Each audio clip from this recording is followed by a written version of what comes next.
So I am Erin Michelle Davis, and the title of my story today is Warm, Creamy White. You're all perverts, it's not like that. I wish it was. Stop the car! I shout to my soon-to-be roommate / gay platonic bestie, John Gray.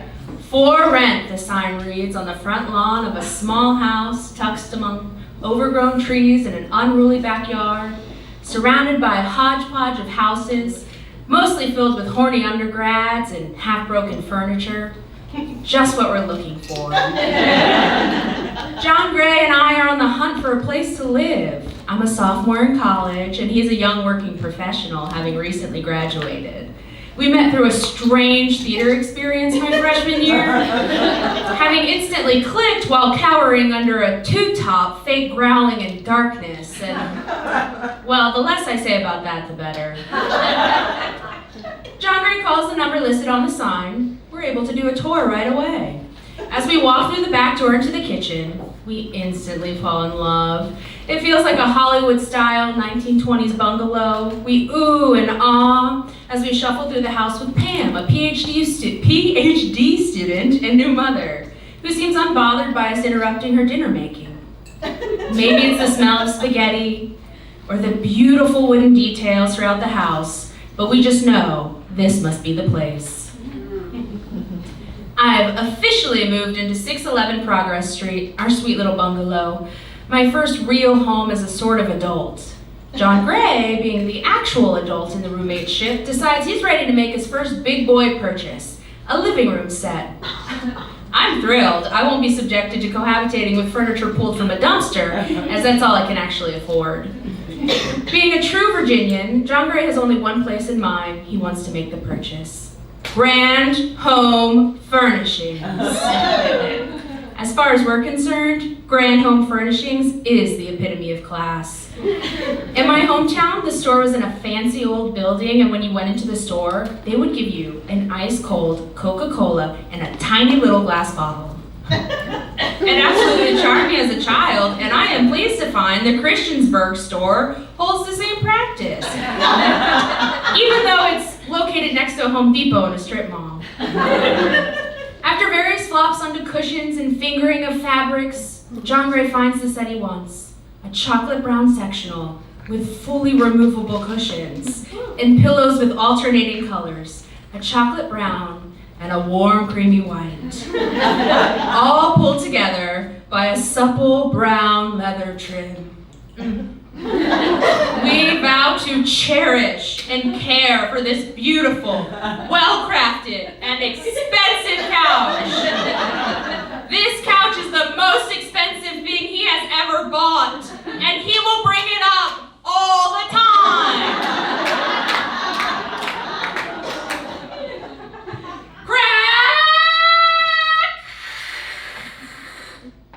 Groans the left back leg of John Gray's 3-week-old couch as my body lands on it.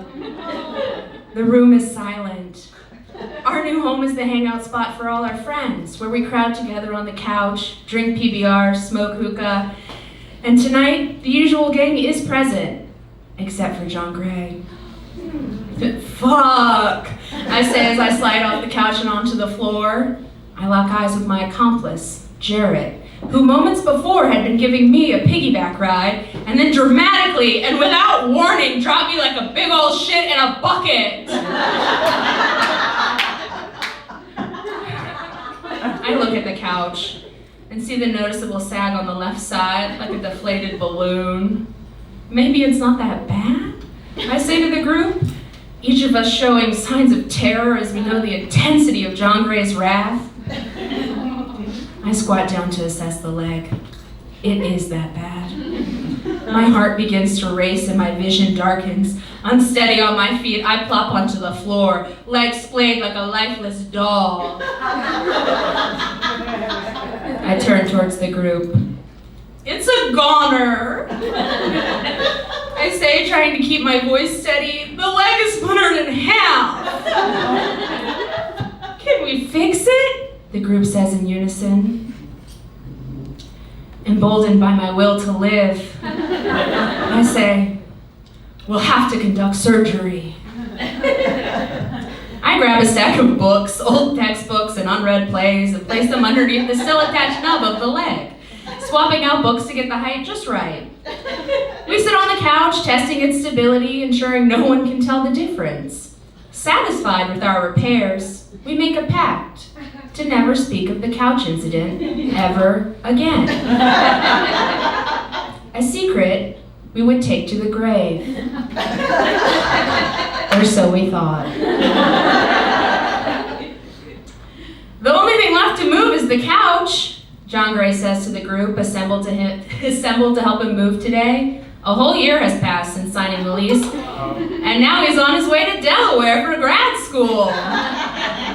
A quiet panic settles amongst us, having spent the past several weeks breaking our pact to discuss in hushed tones the couch incident, unsure if the truth would finally be revealed. Without hesitation, Michael, my replacement roommate, who was not there the night of the incident but was read in soon after, says, "I'll take this end," signaling to the broken end. Good man, I think to myself. With bated breath, we watch them. John Gray is walking backwards, holding the front end of the couch. Michael follows John Gray's lead. They delicately twist and turn in unison to avoid the door frame.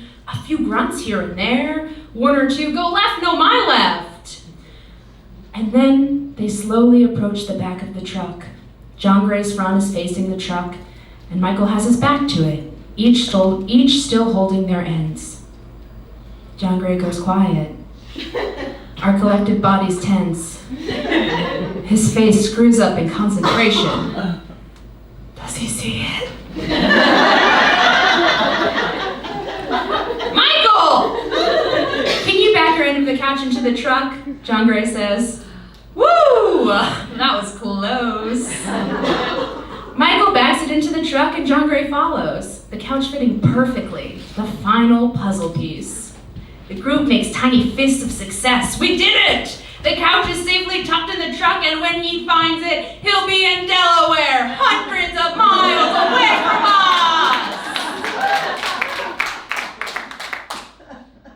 Ray's voices are coming from the truck. It's muffled, so we get closer and hear Michael say, "How should I know? I wasn't there." Busted. John Gray hops off the U-Haul and turns his attention towards the group. "Do you know what happened to my couch?" he says, staring directly into my eyes. Well, shit. I fold faster than a lawn chair. "So the thing is," I say, "Jared was giving me a piggyback ride, and when we were all hanging out, and I think Billy Mays had just died, the Kaboom guy, and well, I love to be picked up because I wasn't really shown affection as a child. It was kind of like a moment, just like being a vulnerable kid again, and then there was this horrible crack, and it's Jared's fault if you think about it. So I'm innocent in a way. I'm so sorry, Jared. And we just panicked, and well, it's kind of funny if you think about it. Desperately trying to plead my case, hoping he is going to find it funny and be understanding of the situation. Why didn't you tell me? This couch was brand new. It had a warranty, a good benefits. On and on he goes. I stopped listening after a while, as his point had been made fairly early on. I get it. I really do. We broke something that belonged to him and lied about it. It didn't feel good to lie, but it made sense at the time. And I can't help but feel I made up for it by providing free domestic labor for the whole year. I was basically Cinderella without the cute little mice to help. Did I bring this up? Of course I did! And will continue to every single time he brought up that damn couch for the next decade!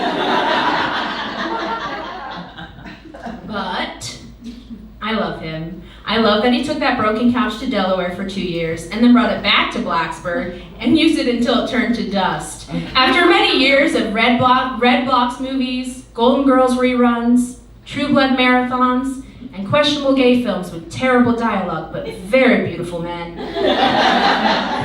That couch lasted longer than anyone could have expected. By the end, it had permanent butt imprints, sagging cushions, flattened pillows, peeling leather, and was soaked in a decade of John Gray farts.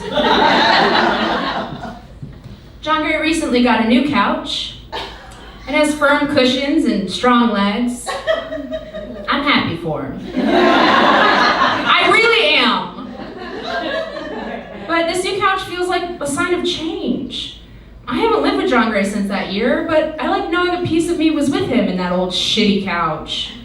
A relic of our time together. A physical manifestation of our friendship. Battered and worn, but beloved. The end.